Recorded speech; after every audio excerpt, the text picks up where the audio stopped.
À travers tout l'océan Indien, les gens ont cru que le danger était passé une fois le tremblement de terre terminé. Mais pas les habitants de Simeulue. Ils savaient que le pire restait à venir.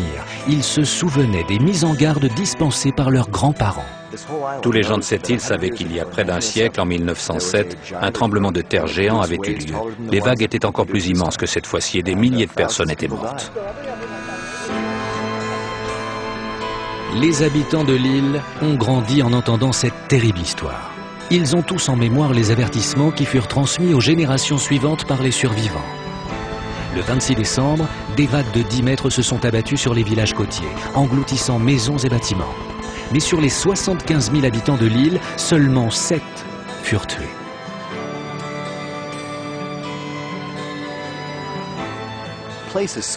Cet endroit est si proche de la source que se doter d'un système d'alerte sophistiqué pour prévenir les gens, c'est inutile.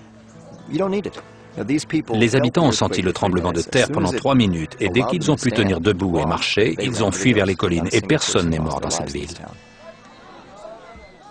Dans ces communautés unies par des liens familiaux qui demeurent extrêmement forts, les leçons apprises il y a une centaine d'années ont été transmises. Cette fois, quand la terre a tremblé, ils ont su comment réagir. Quand la mer s'est retirée, on savait ce qui allait suivre. Elle allait revenir de plus belle. Tout le village a été submergé, mais il n'y avait plus personne. Et il n'y a pas eu de mort.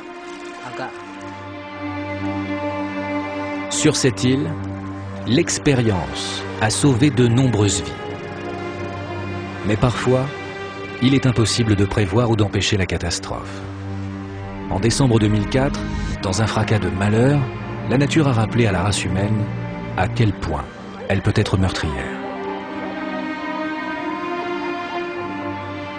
Un système d'alerte pour l'océan Indien et un programme de sensibilisation auraient pu sauver des milliers de vies dans des pays comme la Thaïlande ou le Sri Lanka.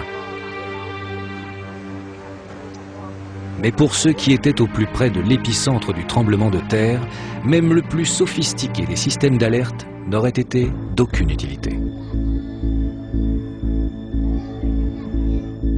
Les puissances meurtrières des glissements de terrain sous-marins, des tremblements de terre, des volcans et des météorites peuvent toutes provoquer des tsunamis. Pour éviter une nouvelle tragédie comme celle de décembre 2004, il faut avant tout mieux connaître les tsunamis.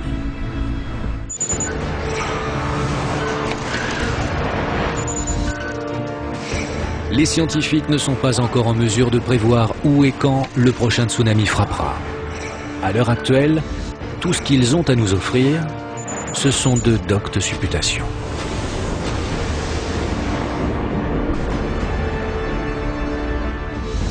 Beaucoup de grandes villes sont en ligne de mire. Certaines l'ignorent, d'autres le savent, mais sans être capables de faire le nécessaire. La mesure la plus efficace à prendre, c'est d'informer le public pour que les gens sachent quand se réfugier en hauteur. Beaucoup d'attention est actuellement portée au tsunami en raison de la tragédie qui a frappé l'océan Indien. Mais les hommes ont la mémoire courte et j'ai bien peur que d'ici quelques années, cette conscience du danger ait disparu. Le but n'est pas de vivre dans la crainte des tsunamis, il s'agit simplement d'être préparé et de savoir quoi faire.